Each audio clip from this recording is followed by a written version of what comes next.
Hi, my name's Annie, and I'm the creator of unschoolhighschool.com. I'm creating this video and possibly more videos to come because I wanted to teach everybody how to use this website. I think it's a really valuable tool for our unschoolers, but I can understand how it would be daunting to get started. So hopefully I can explain a little bit more about it and it'll help you to use it to help your unschooler get through high school. So I created this website actually several years ago for my unschooling children. And at that point, they were in middle school. And what we really needed was a way to understand what they were doing during the week. I think unschooling is an incredibly freeing experience for families, but also it's hard to tell what your kids are doing all week long. And for us, just having a little bit of accountability was important. And as they grew older, I realized that for college purposes, for getting a job, it's just so important for them to be able to keep track of what they're doing. And even on a short term basis, to be able to look back on their week and say, wow, I spent 6 hours on math this week, or wow, I didn't spend any time on math this week. I should probably fix that. So I have six kids, five of whom are unschooling in some way or another. We run a small democratic school that we actually just formed with several kids from our local homeschool co-op. So we have a high school peer group, but we're really just unschooling together. Um, so I just wanted to explain the website to you a little bit so that you understood the process of creating an account and really what is supposed to happen when you use our website. So before you even get started, there's actually a step that is really important for you and your unschooler to sit down and really figure out what they want to get out of high school and what you're hoping they get out of high school, and how that translates to the more traditional high school credits that are actually required by your state. So we have a sheet that I created that I will leave in the comments that actually can help you to do this. And basically, every state has high school graduation requirements. We live in Montana, so our sheet has an example from the state of Montana.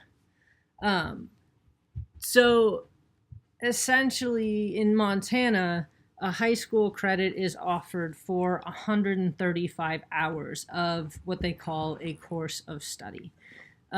So basically, for most kids, if you're working for about 4 hours a week on a particular subject, then you are going to easily fulfill that 135 hours. So in the state of Montana, this is what we need to do right here. And I won't read it to you, but your state is probably different, and I left a link on there so that you could see your state's requirements, which we do list on the website. So this is essentially what we have to do as Montanans. If our students were interested in going to a college out of state, different colleges have different requirements. And so it's really important to kind of know where you're looking and how you can fit what you're doing into that college's admission requirements. So this will take a little bit of research on your part to just go to the college's website, and they usually just lay it all out and say, here's what we expect. Now, most colleges will still accept students who have not fulfilled all of those things that they expect. It's just that you have to go in there and basically prove that you deserve to be at that college, which is where a lot of our tracking and portfolio things actually come into play. So if you sit down with your student and you actually kind of just complete this worksheet, it doesn't have to be set in stone.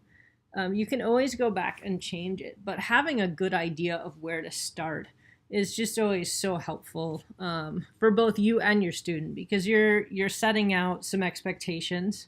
This is not going to be a ninth grade year of playing Minecraft for 8 hours a day, which I think is fair. And then your student also knows what you expect, which is really important for them to be able to kind of craft their own education based on what they think that they are supposed to do, and kind of what you've agreed as a family on what they're supposed to do. So once you've spent a little bit of time kind of mapping out your plan, I'm guessing that you've probably already gone and signed up for a parent account on our website. If you haven't, the website is unschoolhighschool.com. And as a parent, you can go and sign up for an account. And if you've signed up for an account, you're probably saying, well, I don't know what to do from here. That's because your student is actually the person who is supposed to do all of the work on our website. And the reason for that is because we're unschooling, and we're giving them the wonderful benefit of being able to learn based on their own interests. But with that benefit, I think needs to come a little bit of accountability. So instead of us trying to track down what they're doing and create a portfolio and do all of these things to help them, our students are actually the ones who are going to take control of their education, and they're going to enter all of this information on their own. So once you've created a parent account, your next job is either to create an account for your student or just have your student go and create an account. Then you can link up your parent and student accounts. We do have some help files on the website that can help you to figure out exactly how to do that. So when your student creates an account and they log in, it looks a little bit like this. And I actually have parent accounts and student accounts and facilitator accounts on mine. So I have a few more links than the average person might have. But your students will have a student dashboard. And this dashboard is going to give them kind of a quick view of what they've done over the past week. In our case, the week starts on Sunday and ends on Saturday. So this will basically give them an idea of how many activity hours they've tracked over the course of the past week. And then it will give them some detail so they know if they've tracked all of the activities that they have done. They have some other links over here. The most important link from this student dashboard, I think, is the official documents link.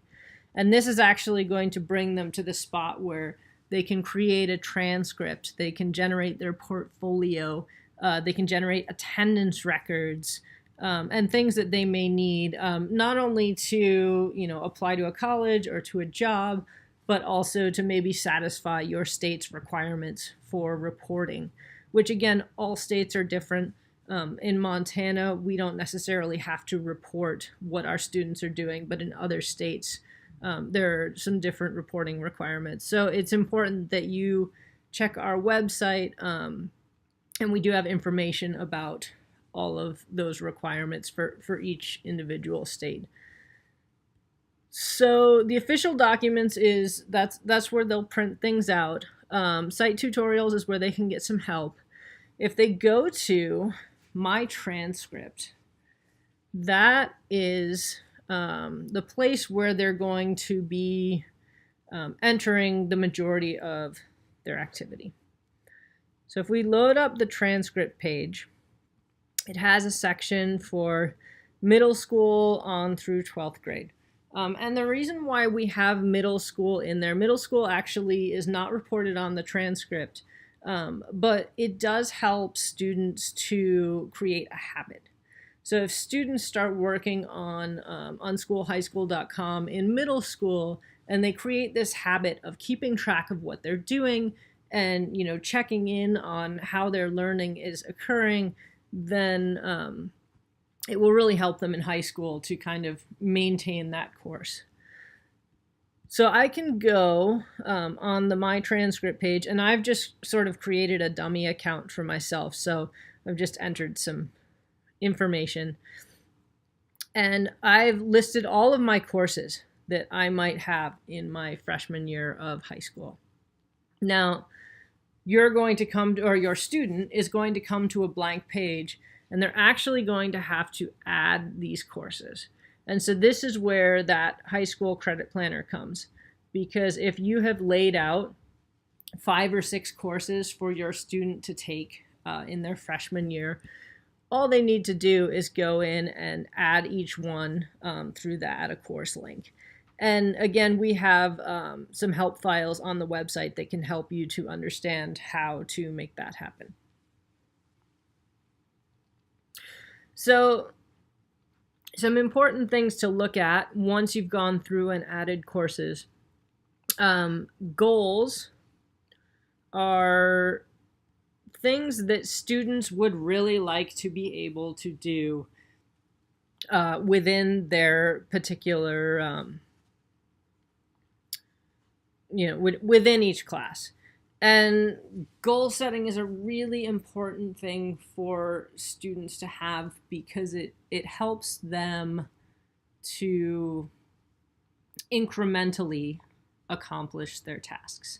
So if students are creating goals that are so far out that they don't feel like they can attain them, then they're not really going to get very far. But if they set a weekly goal that says, by the end of the week, I'm going to be able to, write a detailed paragraph about, this particular topic. This is a goal that will help them in their education and will help them to progress in whatever subject that they are looking to progress in. The portfolio, let's see if I have portfolio items. Okay, so the portfolio is essentially where your students are going to document what they're working on. And so these are things that they've taken pictures of, documents that they've created on the web, really anything, movies, anything that they would like to use in the future to show what they've done in school. My students use this as a process portfolio as well. And when you're using something as a process portfolio, you're basically recording your early work and then recording your later work. And that way you can see just how much you've grown. So you might record several drafts of the same paper that you've written, just to be able to show that you've learned, your writing skills over time. We also have media. So this media link is where you would put all of the books or websites or anything that you've learned or you've used to learn the content that you've learned. This is incredibly important for unschoolers because we don't have a curriculum. If somebody says, oh, can you present your English curriculum? Well, we don't have it. But if we document the media that we use and we create a portfolio, we're essentially able to provide a school or an employer or anyone who's asking for that curriculum, we're able to say, well, here's exactly what we did. So media is, again, really important just to show what you've read and what you've accomplished on the web. And finally, activity. So this is where your student's actually going to spend the majority of their time. Most states have an hourly requirement for your education. States have been moving towards allowing students to show proficiency in a particular topic, but if you're unschooling, you might not, be able to show proficiency based on a state standardized test, which is based on their standardized curriculum. So tracking your hours and showing that you have completed the required number of hours for your state is a really important piece of unschooling. And so we have this activity log, and essentially the activity log is saying what you're doing. So you can click and your student can log an activity. We also have spaces for assignments and quizzes or tests. In my family, we don't use assignments or quizzes or tests, but when I've been working with some other families in our homeschool co-op, they were using those things, and so we added it. So that's kind of another important thing that I wanted to touch upon. I don't know how everybody unschools.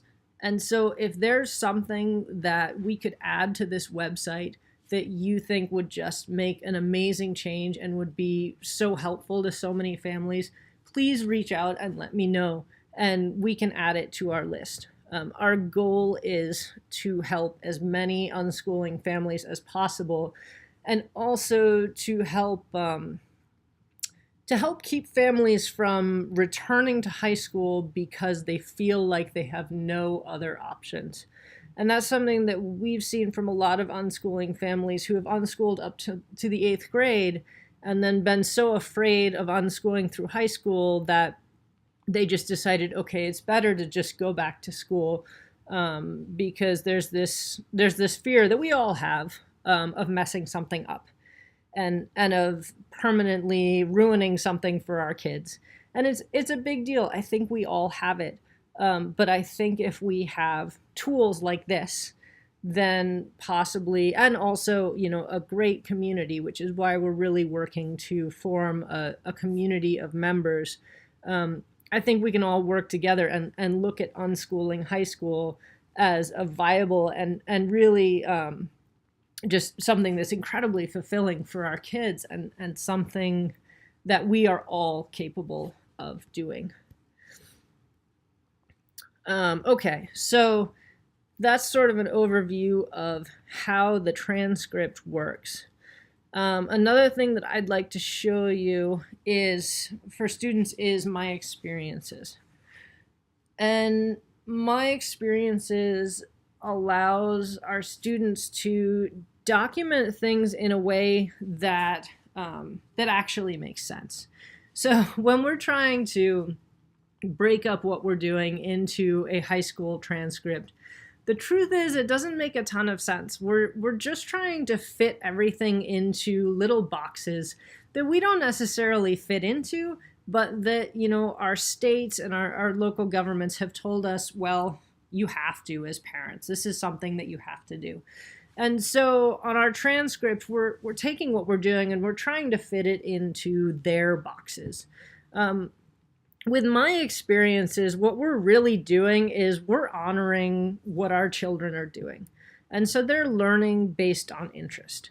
So, a great example of this is if my child was really into video game development, and my child spent, let's say, 300 hours on video game development, my child can then go and try to get a job and say, here, look, this is what I did in high school.